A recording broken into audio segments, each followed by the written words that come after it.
tengo unas preguntas. ¿Cuál verso se mencionó que en las estrellas está escrito el destino? ¿Me puede ayudar con el verso? ¿Cómo puede uno leer algo escrito en las estrellas? Que así como lo está diciendo, pues no hay nada en las escrituras, así como lo está diciendo usted. Lo que sí está en la escritura es que es prohibido tratar de adivinar el futuro a través de las estrellas. Lo que he mencionado aquí es que las estrellas tienen una influencia sobre los eventos de la Tierra y sobre las personalidades, dependiendo del momento, lugar y demás, cuando la persona nace.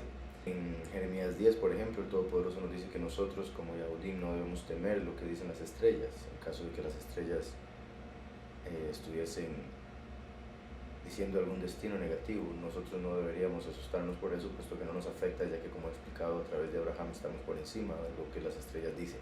También el hecho de que Yahushua dijo que se haga tu voluntad en la tierra como en el cielo, eso, entre otras cosas, por supuesto, está dando a entender, además de, obviamente, una vez que uno estudia las constelaciones, lo que cada una representa y demás, se puede ver que la historia de la humanidad está escrito en los cielos, y principalmente a través de las 12 constelaciones por las que pasa el Sol los 12 meses del año.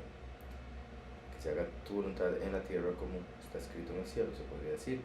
Y repito, es una de varias interpretaciones, por supuesto, entre otro montón de cosas que vemos en la escritura, pero así específicamente como usted lo dice, pues no. Y por otro lado dice, ¿cómo puede leer algo escrito en las estrellas? Como le digo, eso es lo que no hacemos, y en sí es simplemente al ver qué estrellas están en el lugar donde se encuentre, dónde están los planetas específicamente, cómo se conectan entre ellos y las energías, qué influencia pueden llegar a dar y todo eso, pero obviamente va más a fondo y eso ya tiene que ver con lo que les decía, que no es algo que nosotros debemos hacer. ¿En qué parte de la escritura viene descrito cómo están formados los tres cielos y qué hay en cada uno de ellos? Bueno, es Pablo el que menciona los tres cielos específicamente, pero no los describe, sino que la descripción en sí la vemos a través de toda la escritura, usando la lógica, y después, si incluimos los libros gnósticos, se llega a dejar mucho más claro. Voy a ver rápidamente en la escritura lo que le digo de Pablo. En 2 Corintios 12 dice: conozco un hombre en Moshiach que hace 14 años, si en el cuerpo no lo sé, si fuera del cuerpo no lo sé, Elohim lo sabe, fue arrebatado hasta el tercer cielo. Entonces, ahí vemos que está mencionando que hay tres cielos. Se está refiriendo al cielo del Todopoderoso. Nosotros vemos un cielo que se vendría siendo el primer cielo, y por ende el segundo cielo, que es el que estaría entre el del Todopoderoso y el nuestro, sería el de los ángeles. Entre los judíos se habla de 7 cielos, y en los libros gnósticos llegamos a confirmar que esos 7 cielos son 7 niveles que se encuentran dentro de lo que, según este verso de acá, sería el segundo cielo, porque ese es el de los ángeles, y los 7 cielos a los que se refieren los judíos son los 7 niveles en los que existen los diferentes tipos de ángeles. Entonces el segundo cielo, que de hecho se conecta con el arco iris que vemos en el firmamento nuestro, que es el primer cielo, el cual es una muestra de la luz separada en 7 colores, como la luz del tercer cielo, que se separa en 7 dentro del segundo, donde están los ángeles, lo cual es representado en el primero a través del arco iris. También por eso hay 7 congregaciones, hay 7 días en los que se hizo la creación, 7 planetas que se pueden ver con el ojo humano, y etcétera, etcétera, etcétera. Que esos planetas, como en griego planeta significa errante, se refieren a las estrellas errantes que tienen un movimiento diferente al resto de las estrellas que están en el firmamento fijas como constelaciones. Por ende, esos planetas o estrellas errantes representan ángeles caídos, ángeles que se desviaron del camino que Yahweh les estableció. Entonces, por eso los ángeles que están en los 7 cielos dentro del segundo, o los 7 niveles dentro del segundo cielo. Los libros gnósticos vemos que hay un octavo, y ese octavo es al que aquí se refiere Paulus como el tercero, porque repito, lo simple, el primer cielo es el que vemos los humanos, el segundo cielo es donde habitan los ángeles como otra dimensión, y el tercer cielo es uno que está por encima de todo y que cubre todo, que es la realidad del Todopoderoso. Pero como los judíos no llegaron a conocer al Todopoderoso porque rechazaron a Yahushua, se quedaron atascados en el segundo cielo, que es donde están los ángeles, el cual se separa en 7 diferentes niveles. Entonces, espero eso haya quedado claro. Como le digo, este es el verso donde vemos los 3 cielos, 2 Corintios 12:2, pero en los libros gnósticos vemos los 8 cielos o los 7 dentro del segundo cielo. En el judaísmo se hablan de 7 cielos, pero donde uno hace la conexión con el hecho de que ellos no aceptaron a Yahushua, es por eso que no llegaron a, por decirlo así, a alcanzar e ingresar al tercer cielo, puesto que Yahushua es la puerta. ¿En qué libro se incluye la historia de los ángeles caídos y se describe qué es lo que hace cada Satán para diferenciar a las 3 entidades principales? En la escritura vemos que se habla de Lucifer en Isaías 14 y en Ezequiel 28. Y en Apocalipsis 12 es del que se podría decir que más se habla de una manera clara. En Levítico 16 se menciona a Azazel, del cual se habla en el libro de Enoc más claramente. Ahí menciona los ángeles caídos. Ya estuvimos leyendo el libro de Enoc, al menos esa parte ya la leímos por si la quiere ver en la congregación. Azazel fue uno de los 200 ángeles caídos que bajaron en el tiempo de Noah y se desviaron. Y bueno, se rebelaron contra el Padre y enseñaron maldad a la humanidad, y por eso en el libro de Enoc aparece que a Azazel se le culpa de todo el pecado de la humanidad, y por eso aparece en Levítico 16. Después, en los libros gnósticos, como el Apócrifo de Juan, por ejemplo, es donde vemos que se menciona de Samael, y ahí podemos llegar a ver que es de Samael, el primer ángel en ser creado, que salió Heilel y Azazel.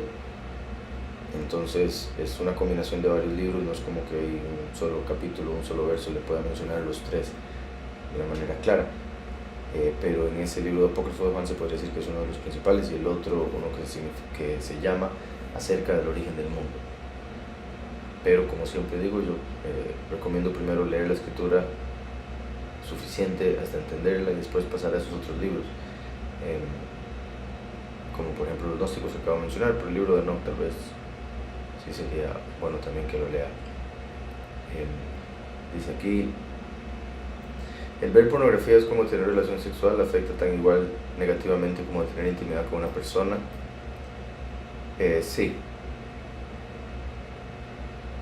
digamos, tal vez hay algo, un factor menor en lo que respecta a que no hay una transferencia de espíritus necesariamente con otra persona, aunque sí se están abriendo puertas para lujuria y otro montón de cosas que se van a empeorar. Y de hecho en otros aspectos puede ser hasta un poco más negativo, por lo que como trabaja la imaginación, como trabaja la mente, por el fácil acceso que hay hoy en día, tristemente, a la pornografía y demás. Pero sí es, se podría decir en términos generales, igual de negativo, porque para la mente es como si lo estuviera haciendo. Yahushua dijo que el que ve a una mujer y la desea en su corazón ya pecó con ella, y más si llega a hacer el acto, ¿verdad?, de botar la semilla y demás. ¿A qué parte de la Torá se refieren en Juan 10:34? Se refiere a los salmos. En Salmo 82 dice: no saben, no entienden, andan en tinieblas, tiemblan todos los cimientos de la tierra. Yo dije: vosotros sois de Elohim, y todos vosotros hijos del Altísimo, pero como hombres moriréis, y como cualquiera de los príncipes caeréis. Entonces, la pregunta nada más era esa. Entonces, dice: si Yahweh no tiene imagen, ¿por qué le dice al Hijo Yahushua, hagamos al hombre imagen y semejanza? La imagen de Yahweh es Yahushua.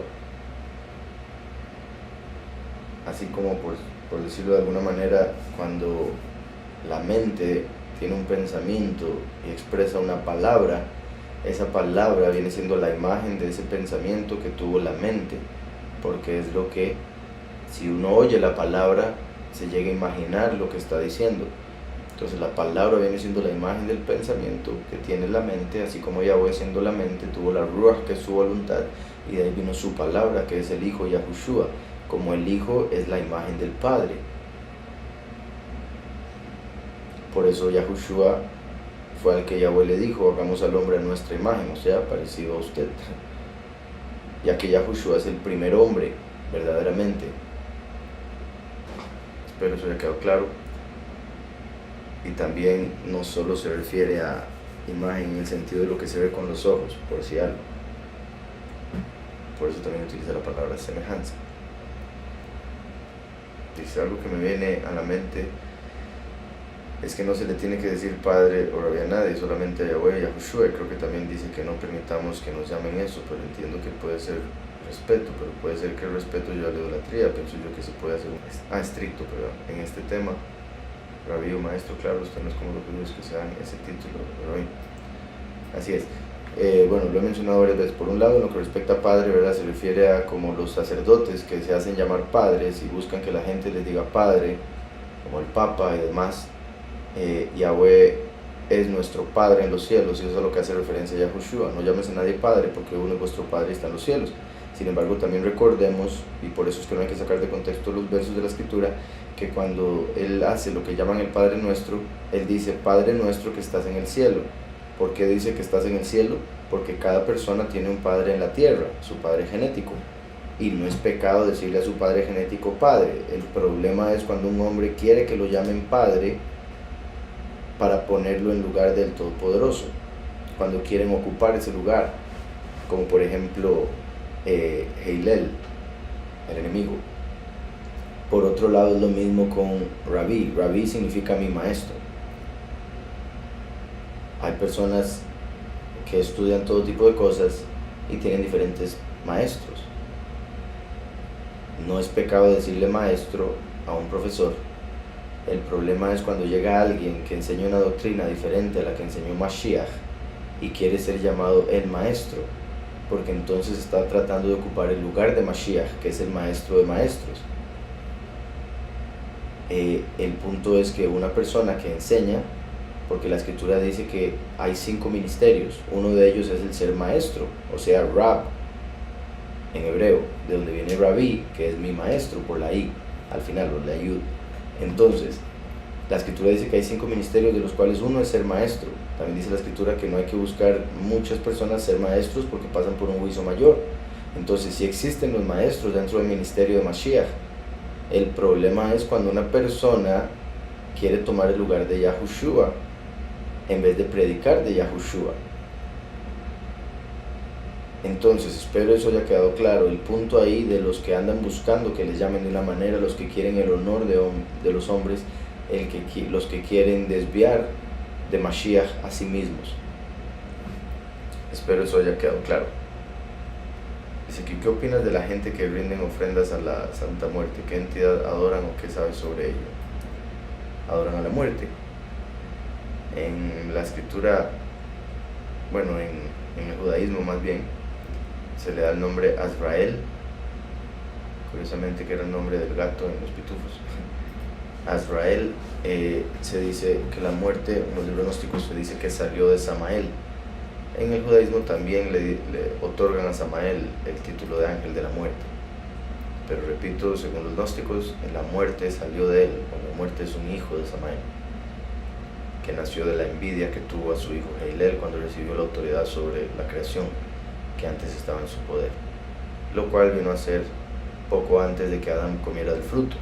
Pero el punto es que al comer Adán del fruto, siendo Adán el que tenía la autoridad de la tierra, al obedecer a la serpiente, le terminó dando la autoridad a la serpiente sobre sí mismo. Y ¿qué opino de la gente que rinde ofrendas a la muerte? Que están muy equivocados pensando que así se van a salvar.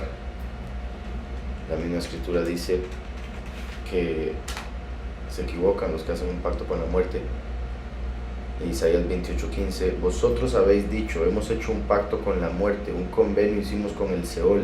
Cuando pase el torrente del azote no llegará a nosotros, porque hemos puesto nuestro refugio en la mentira y en la falsedad nos esconderemos. Entonces, según ellos, por hacer un pacto con la muerte no los va a tocar. Pero están muy equivocados, dice el verso 16. Por eso Yahweh el soberano dice así: he aquí que yo he puesto en Sión por fundamento una piedra probada, angular, preciosa, de cimiento estable. El que crea no se apresure. Obviamente eso se refiere a Yahushua, el Mesías. En el verso 18 dice: y será anulado vuestro pacto con la muerte, y vuestro convenio con el Seol no será firme. Cuando pase el torrente del azote, seréis por él pisoteados. Luego que comience a pasar, él los arrebatará, porque de mañana en mañana pasará, de día y de noche, y será ciertamente un espanto el entender lo oído. Los que hacen pacto con la muerte, según ellos, para que la muerte no los toque, se equivocan, puesto que cuando pasen las plagas los van a destruir. Segunda de Reyes 8, voy a leer del 1 al 6, que creo es por lo que me preguntó. Dice: habló Elishua con aquella mujer a cuyo hijo él había revivido, y le dijo: levántate, por si algo,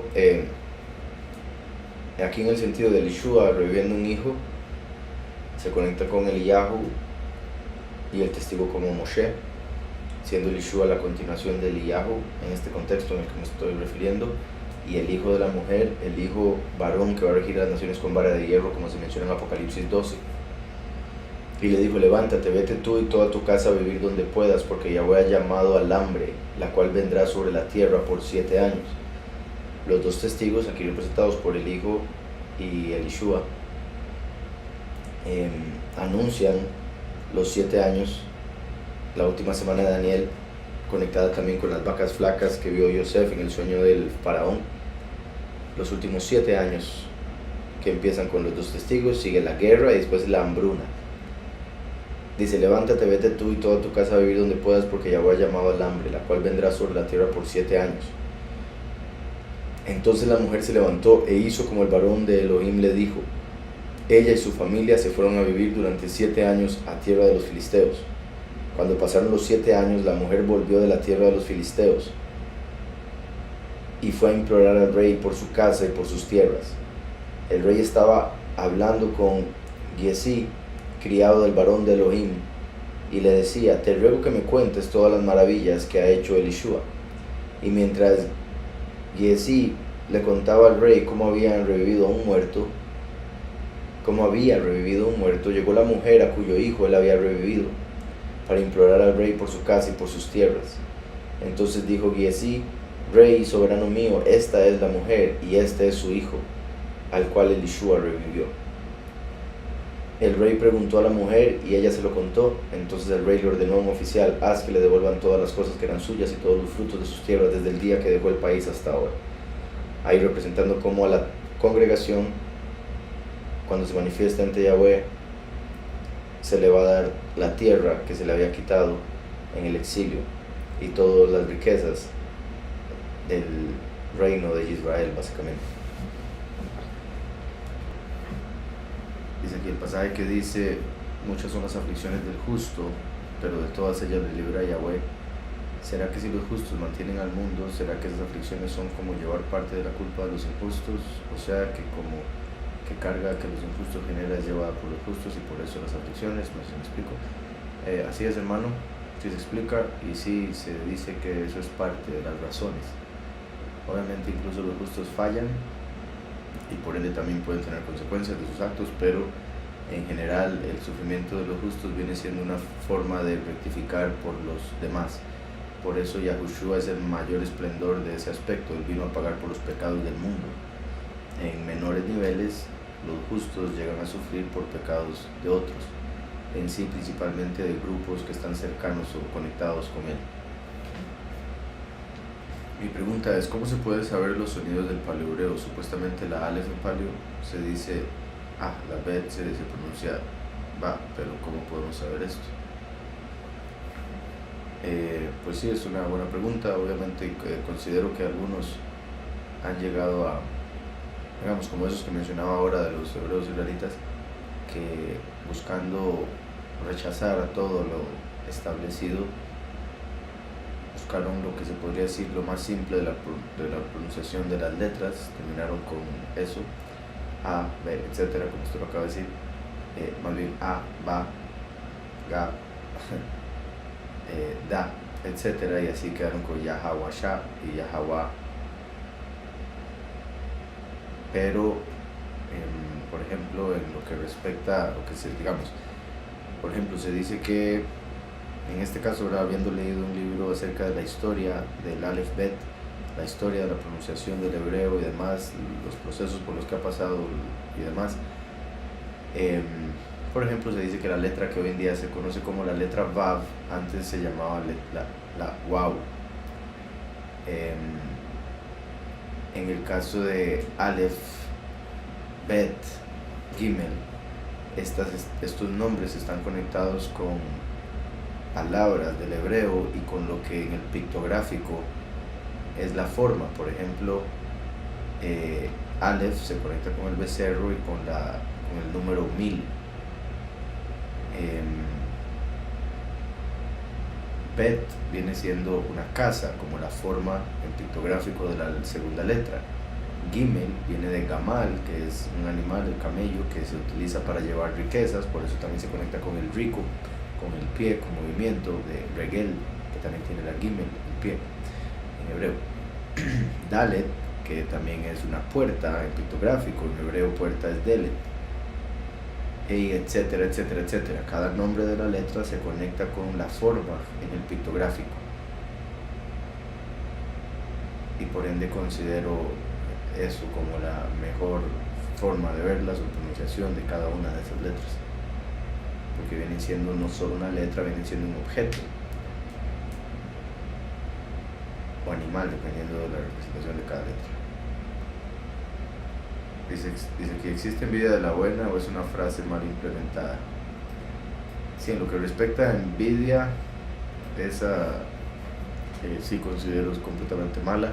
Como he dicho, de la envidia sale la muerte, pero cuando la gente dice eso, o sea, entiendo lo que quieren decir, ¿verdad? En sí es estar alegre por la otra persona, al mismo tiempo deseando un poco de esa alegría para sí mismo. Dice, ¿existe orgullo del bueno? Sí, un papá orgulloso de su hijo, estar orgulloso de los logros. El problema es ser orgulloso en el sentido de sentirse superior a otros, ¿verdad? Al contrario de la humildad, ahí está el problema. Dice aquí Alex del canal de las 3 señales, dice que el día 18 del mes primero, año 6000, equivale al año 2031 y que la semana 70 inicia en el 2024. ¿Qué opinas de esto? Como he dicho, según Apocalipsis 6, vemos que en el sexto sello del Apocalipsis dice que empieza el día de Yahweh.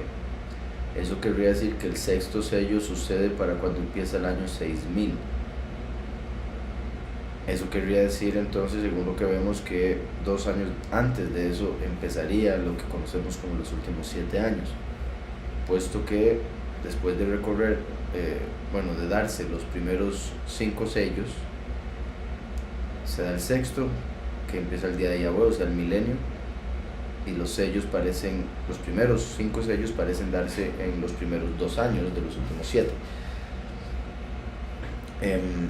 Entonces, lo que él considera que sería en el año 93,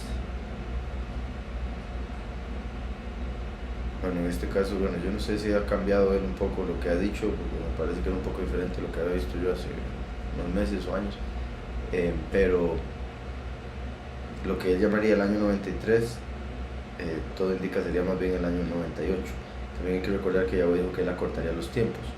En todo caso, hablando con varios hermanos de la congregación, Omar, Ajarón, con respecto a lo que dice el libro de Hanok, que de hecho leemos en Shabbat, y ahí vamos a ver ese punto, sí es muy posible que los últimos 7 años empiecen dentro de los próximos 3 años. Más que todo por una situación que se da en el año 2027, que no hay eclipses, no hay señales en el cielo, curiosamente, mientras que en todos los demás años sí los hay, como si fuese el año en el que no se le da señal a la generación impía, que sería cuando matan a los 2 testigos. Por ende, 3 años antes de eso, 3 años sería el 2024, pero recuerden que sería 3 años y medio, por si algo, los que pasarían durante la prédica de los 2 testigos. El punto es que sí, anda muy cerca, pero en todo caso no estoy de acuerdo con el calendario que él lleva, pero con la cercanía de los tiempos y la posibilidad del inicio de los últimos 7, sí. Como he dicho siempre, una vez que sea la Segunda Guerra Mundial, la Tercera Guerra Mundial, que es el segundo sello, en ese momento sabremos oficialmente que estamos en los últimos 7 años, por ahí ya habiendo pasado unos 6 meses aproximadamente. Ahí se va a confirmar. Pero por lo que dice el libro de Enoch, la separación que hace de la historia en semanas, sí estamos muy, muy, muy cerca del cumplimiento, del inicio de los últimos 7 años. ¿Qué significado tienen los regalos de los 3 sabios al Mesías? No necesariamente eran 3 sabios, fueron 3 regalos, y de ahí deducen que fueron 3 sabios, pero pudieron haber sido un montón más. No, la escritura no dice un número específico de sabios, pero sí lo dice de regalos. Y estos regalos eran incienso, que representa la intercesión que Yahushua venía a hacer, así como el incienso representa las obras de los justos y la oración. Por ende, la intercesión de Yahushua y la obra de morir por nuestros pecados, lo cual nos lleva al el otro regalo, que era el oro, que representa el reino de Yahweh que Yahushua vino a ofrecernos, y la mirra, que representa el sufrimiento a través del cual pasaría para pagar por nuestros pecados y entregarnos el reino. Dice, mi mamá pregunta si podría explicar el por qué sería femenino la Ruach, o cómo ella dice el Espíritu Santo solo no tiene ese aspecto claro. Bueno, lo más simple es que si hay un Padre, que es el Todopoderoso, y hay un Hijo, que es Yahushua el Mesías, por lógica tiene que haber una madre. Y lógica por el hecho de que Yahweh hizo todo lo que se ve, todo lo que hay en esta creación, lo hizo para representar algo. La Escritura dice que todo nombre de familia viene del nombre del Padre Todopoderoso, el Padre de las luces. Entonces, así como hay un padre, hay una madre y un hijo en una familia, en el cielo hay un Padre que es como la mente, está la Ruach, que es como la voluntad, el pensamiento, y después viene el Hijo, que es la palabra. En hebreo, el plural masculino termina con im, el plural femenino termina con ot, el plural de ruach es ruhot. Ruach, si lo busca en la concordancia, que es lo que se traduce como espíritu, ruach es una palabra femenina, por eso termina en plural femenino cuando son varios los espíritus, ruhot. Entonces ruach como palabra es femenina, y en el libro de Filipos, que ya está grabado en los estudios de la congregación, puede ver cómo él mismo explica que no tiene lógica lo que dicen o lo que piensan de que fue Miriam impregnada por la Ruach, puesto que nunca se ha visto que una mujer quede impregnada por otra mujer, sino que fue, como dice Lucas, que el poder de Yahweh la cubrió, en sí más bien la Ruach de Yahweh la cubrió, y después el poder básicamente del Padre se unió con la Ruach en Miriam para así dejar al Hijo en su vientre. Vamos a ver, explicar Juan 1, verso 18. A Yahweh nadie lo ha visto jamás. El unigénito Hijo que está en el seno del Padre, Él lo ha dado a conocer. Al verdadero Todopoderoso Yahweh nadie lo ha visto jamás, porque Él es invisible. Lo que los profetas veían era un ángel, un malaj. Pero al no tener la verdad que vino con Yahushua, algunos llegaban a pensar que era Yahweh mismo. Por otro lado, en la cultura hebrea, el mensajero representa al que lo envió en todo, y por ende tomaban el ver a un ángel de Yahweh como ver a Yahweh mismo. Pero Yahushua declara, especifica, a Yahweh nadie lo ha visto, el unigénito Hijo, o sea, Yahushua, que está en el seno del Padre, o sea, como dije, así como la palabra sale del pensamiento, dice, Él lo ha dado a conocer, y por eso Yahushua, al manifestarse como la palabra encarnada, dio a conocer al Padre. Y cuando Filipos le dijo, muéstranos al Padre, Yahushua le dijo, si me has visto a mí, has visto al Padre, porque la imagen del Padre es el Hijo. Después me pone Éxodo 33, 18 al 23, me imagino enfocado en el mismo punto. Éxodo 33, 18 al 23, dice, entonces dijo Moshe, te ruego que me muestres tu estima. En esta parte de Éxodo, Moshe, bueno, antes de eso no me voy a ir a explicarlo porque no me preguntó por ese verso, pero antes de eso Moshe le pide a Yahweh que le muestre su camino. Como sabemos, Yahushua el Mesías, el primero, dijo, yo soy el camino, la verdad y la vida, nadie viene al Padre si no es por mí. Entonces Moshe le había pedido que le mostrara al primero. Aquí le pide que le muestre al último. El último viene a manifestar la estima de Yahweh como rey. Entonces dijo Moshe, te ruego que me muestres tu estima. Y Yahweh le respondió, yo haré pasar toda mi bondad delante de tu rostro. Como cuando Yahushua iba pasando delante de un hombre y lo llamó bueno. Yahushua le dijo, ¿por qué me llamas bueno? Solo hay uno bueno y es el Padre. Ahora el Padre se manifiesta como el último y hace pasar toda su bondad por la tierra. Yo haré pasar toda mi bondad delante de tu rostro y pronunciaré el nombre de Yahweh delante de ti. La estima de Yahweh viene a través de su nombre y eso trae la bondad del Padre. Entonces eso muestra cómo el último va a venir como el bueno, puesto que es el conocimiento del bueno, y pronunciará el nombre de Yahweh, dará a conocer el nombre de Yahweh. Dice, pues tengo misericordia de el que quiero tener misericordia y soy clemente con quien quiero ser clemente.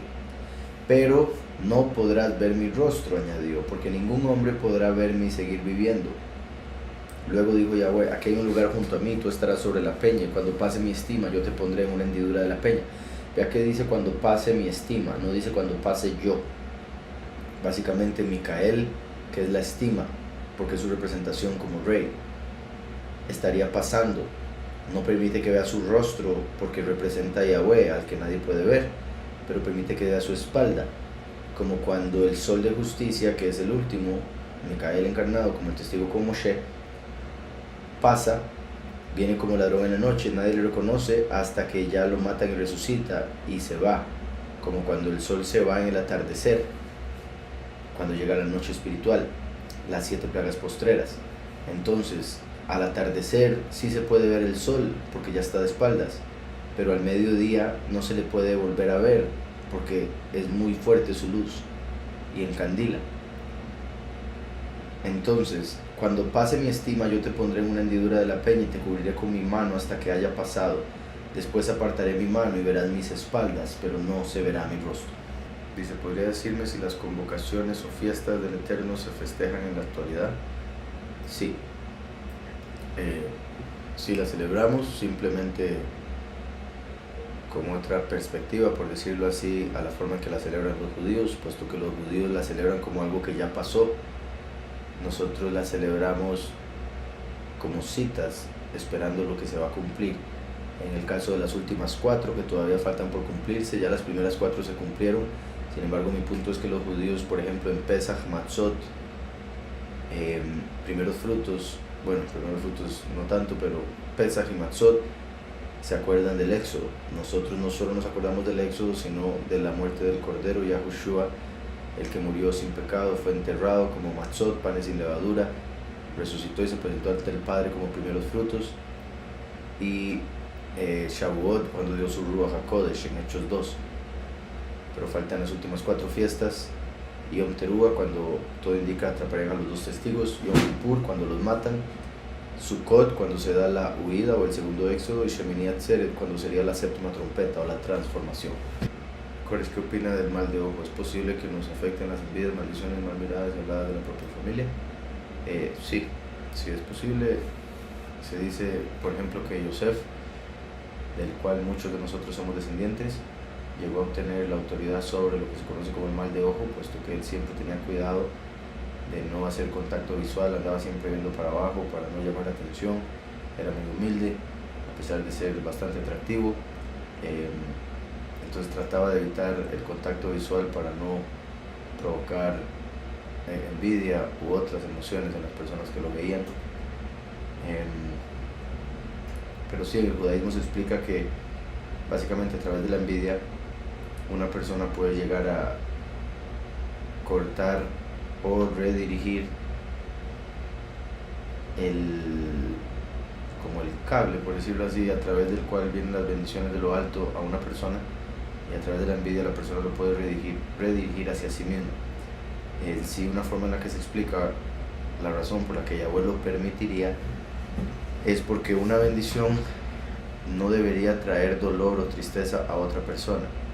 Entonces, si una persona recibe una bendición de Yahweh y esta la anda presumiendo, puede provocar en otras personas emociones negativas, y por esas emociones negativas que vienen a otras personas por la bendición que vino a esta X persona, se puede dar el que sea redirigida esa bendición.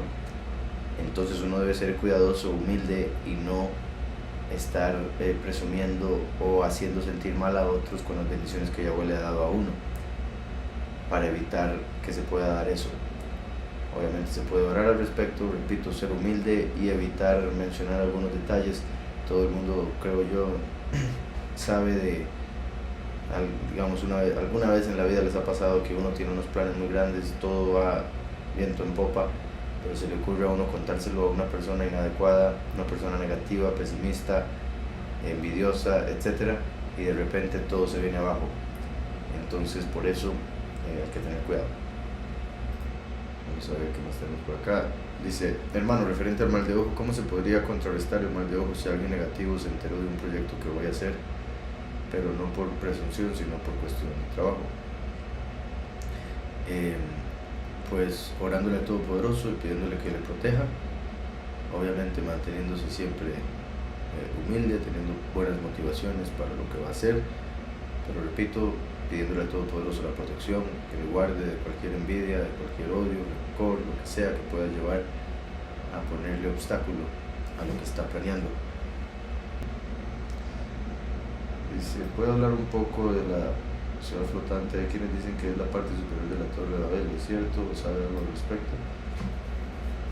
Sí, según el libro de Yashar, se dice que cuando Yahweh decidió destruir la Torre de Babel, trajo 3 juicios diferentes porque habían 3 grupos de personas con 3 motivaciones diferentes para hacer la Torre de Babel, y se dice que destruyó una parte, enterró una parte y quedó una tercera parte como testimonio. Por la forma en que lo explican, hay quienes han considerado que esa tercera parte que dejó habría sido la parte de arriba que habría quedado flotando y se habría convertido en una ciudad flotante, lo que llaman la ciudad flotante, que algunos dicen haber visto en algún momento. Lo conectan con el libro de Apocalipsis cuando dice que va a caer como una piedra de molino tirada en el mar, refiriéndose a Babilonia la Grande, pero lo conectan con esa ciudad. Y hay muchas series o películas donde hacen algo muy similar, que hay quienes consideran un mensaje subliminal de que esa ciudad flotante existe y que ahí es donde se encuentran muchos hombres que se consideran Elohim o dioses. Dice, ¿crees que falte poco para que presenten los judíos a su Elías? Sí, falta poco para todo, en resumen. Dice que ¿qué hace que un demonio se enamore de una mujer?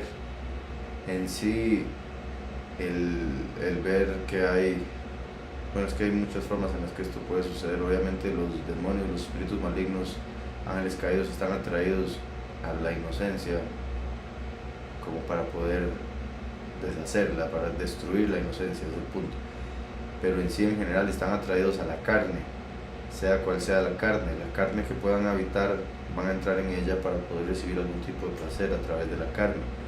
no se enfocan en aspecto físico, como si es linda o fea. No es en eso lo que se enfocan en el placer que pueden sentir a través de la carne de la persona. Entonces están esperando nada más que una persona abra puertas a través del pecado, a través de malos pensamientos, a través de malas palabras, como para poder entrar, influenciar hasta el punto de llegar a poseer. Y en lo que respecta a lo que hemos hablado, el cabello de la mujer llama mucho la atención a los ángeles en particular. Se dice que es como, viene siendo muy seductor para los ángeles el cabello largo de la mujer, y el andarlo destapado, al menos de tenerlo destapado en oración y en profecía, viene siendo como una mujer andando por ahí sin anillo de compromiso, sin anillo de matrimonio, en el cual los hombres pueden llegar a quererla o querer conquistarla. Dice, ¿qué opinan del rezo del Ketoret? ¿En verdad es poderoso o está mal? Y no se debe de rezar. En realidad se puede ofrecer como ofrenda a Yahweh y tener una connotación favorable en nuestra vida. En sí, bueno, para responder con parte de, hay que tener mucho cuidado con los rezos, porque ya solo rezo viene siendo, ¿verdad?, repetición de algo, y la mayoría de la gente cuando repite una oración y está pensando en lo que está diciendo, solo está repitiendo, como cuando hacen el Ave María y todas esas cosas, buscando recibir perdón de pecados, sin en realidad estar orando verdaderamente al Todopoderoso, sino solo repitiendo unas palabras, pensando que así van a ser escuchados. Como dijo Yahushua, no repitan como los paganos que piensan que por su palabrería van a ser escuchados. Entonces hay que tener mucho cuidado.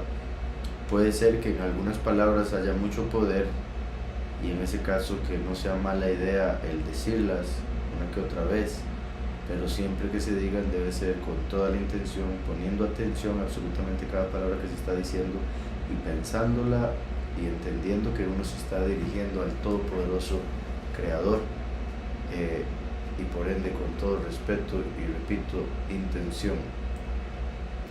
Una última, bueno, es que aquí dice Atahu Adonai Eloheinu Shekitiru Aboteinu Efaneja el Ketoret. Ahora, también, ¿verdad?, es importante que si lo va a leer, digamos, si lo va a leer en hebreo, sería bueno que sepa qué es lo que está diciendo, por supuesto. Por eso estaba buscando una para poder leerla en español, pero no me aparece, solo me aparece en hebreo. En sí dice, tú eres el soberano, nuestro poderoso.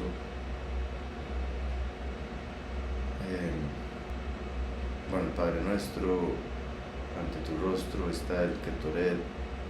Y bueno, y continúa diciendo, en sí, como le digo, lo ideal es saber qué es lo que se está diciendo y hacerlo con toda la intención del mundo, no cayendo en simplemente repetir unas palabras como los paganos, como acabo de decir con lo que dijo Yahushua, de no andar haciendo repeticiones. Más valiosa puede ser una oración de corazón, con sus propias palabras y por supuesto con fe. Espero al menos con lo que mencioné quede claro la importancia de orar con entendimiento, con sabiduría, con conocimiento de lo que se está diciendo, no caer en repeticiones, y siempre saber la intención de lo que se está diciendo. Tobías 3, 7 al 10, vamos a ver si lo voy a encontrar por acá. Dice, sucedió aquel mismo día que también Sara, hija de Raguel, el de Ecbatana de Media, fue injuriada por una de las esclavas de su padre. Básicamente, ahí se le puso una maldición. Dice, porque había sido dada en matrimonio a 7 hombres. Pero el malvado demonio, eso es particular, también el hecho de que había sido dada a 7 hombres, porque recuerden cuando llegan los saduceos que no creen en la resurrección de los muertos y le preguntan a Yahushua que si una mujer estuvo casada con 7 hombres, en la resurrección de cuál de esos 7 hombres va a ser, y él le dice que son ignorantes de la escritura, que no entienden el poder de Yahweh y que en la otra vida serán como los malajim, por ende no se darán en matrimonio.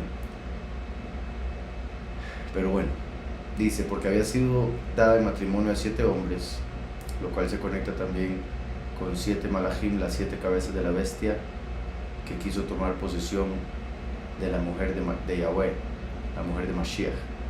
Dice, pero el malvado demonio Asmodeo, básicamente el príncipe de los demonios que también engañó a Salomón, dice, los había matado antes de que se unieran a ella como casados, o sea, le daban el matrimonio, pero a la hora de llegar a la alcoba nupcial se morían antes de poder tener la relación sexual. Dice, la esclava le decía, también por si algo, es que en el matrimonio hebreo, desde el compromiso, ya básicamente se contrajo el matrimonio.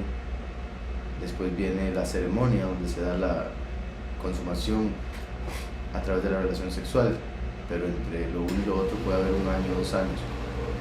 Entonces dice, la esclava le decía, eres tú la que matas a tus maridos, ya has tenido 7, pero ni de uno siquiera has disfrutado.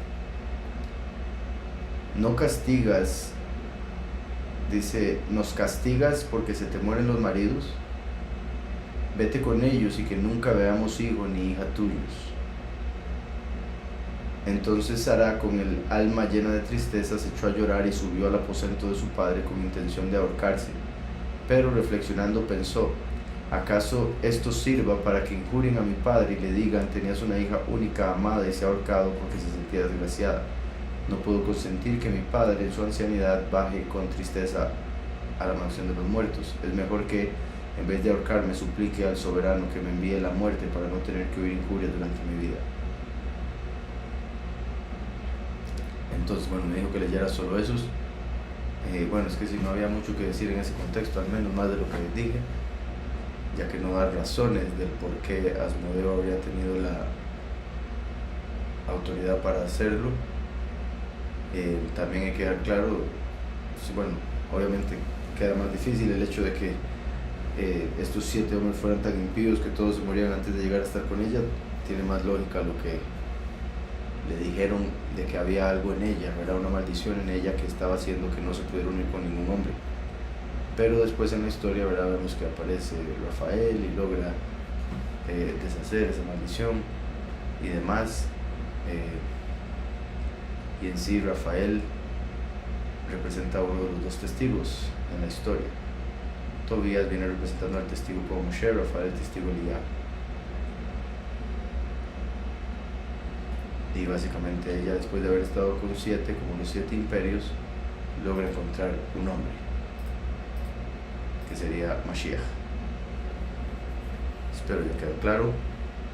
Entonces la lujuria en la actualidad se cura, entre comillas, al casarse con un hebreo. En ese tiempo sería un hombre o mujer yahudí, pero igualmente los matrimonios de este mundo, la lujuria continúa porque no tiene a Yahushua como su cabeza.